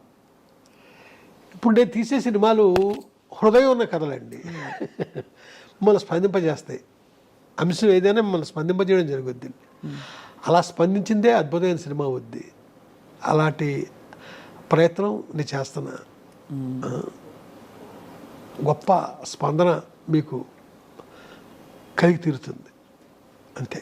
మేమందరం 1000 కళ్ళతో, వీలైతే పెద్ద పెద్ద కళ్ళతో, ఇంకా వీలైతే భానుప్రియ గారు లాంటి కళ్ళతో, అలాగే 1000 చెవులతో ఎదురు చూస్తూ ఉంటాం సార్ వంశీ గారు మీ తదుపరి చిత్రాల కోసం. Thank you. మిమ్మల్ని విసిగించి ఉంటే మమ్మల్ని క్షమించేసారు. అబ్బాయి ఎప్పటికీ కాదండి, అర్ధరాత్రి ఫోన్ చేయండి, నేను మాట్లాడతాను. అంతేనా? Thank you so much sir. చాలా అందంగా తీర్చిదిద్దారు ఈ వర్కింగ్ స్పేస్ని. ఇష్టమైన 2 రంగులు పెట్టి, నలుపు అలాగే ఎల్లో. కొట్టొచ్చినట్టు వంశీ గారి స్టాంప్ కనిపిస్తోంది. మీరు కింద నుంచే మొదలవుద్దండి ఇది. అవును. కింద నుంచే. ఈ రైలు కూడా మీకు ఇష్టం కదా చాలా? అది కాదండి, ఇక్కడ పాడి రవి అని ఒక రైల్వే ఆఫీసర్ అండి, చాలా పెద్ద ఆఫీసరు. అది నాకు ఆ సిగ్నల్ ల్యాంప్ ఇప్పుడు లేదు కదా, అవును. ఒక చిన్న స్టేషన్లో ఎక్కడో ఉంటే నా కోసం పట్టుకొచ్చారండి ఆయన. అలాగే ప్రపంచంలో మొట్టమొదటి ట్రైన్ అండి ఇక్కడ ఉంది. అలాగే ఇక్కడ కూడా ఉంటుంది చూడండి, ఇవన్నీ ఇక్కడ కూడా ఉంటాయి. రైల్లో మీకు చాలా జ్ఞాపకాలు ఉండుంటాయి అయితే, ప్రయాణాలన్నీ ఇప్పుడు రైల్లోనే కదా? అద్భుతమైన జ్ఞాపకాలండి, మామూలు కాదు. మా బలభద్రపురం అంటే మా గ్రాండ్ మదర్ ఊరు, ఆ స్టేషన్లో రాత్రి 9 గంటలకు ఎక్కితే తెల్లవారుజామున ఎప్పుడో ఆగేది అన్నవరం స్టేషన్లో. అలా ఎన్నో ప్రయాణాలు, అదంతా ఆ జర్నీయే ఒక పెద్ద ఎపిసోడ్ అవుతుంది మీకు. మళ్ళీ మిమ్మల్ని వచ్చి ఒకసారి పలకరించి రైల్లో కథలని చెప్పి రైల్లో జ్ఞాపకాల గురించి మీ చేత బోల్డ్ విషయాలు చెప్పించుకుని వినాలి సార్. తప్పకుండానండి. నేను మామూలుగా కాదు, మీరు రెప్పారపకుండా అంత గొప్పగా నన్నే చూస్తూ కథలు వింటారు మీరు. అలాంటి కథలు నా దగ్గర ఉన్నాయి. ధన్యవాదాలు సార్. నమస్కారం. నమస్తే.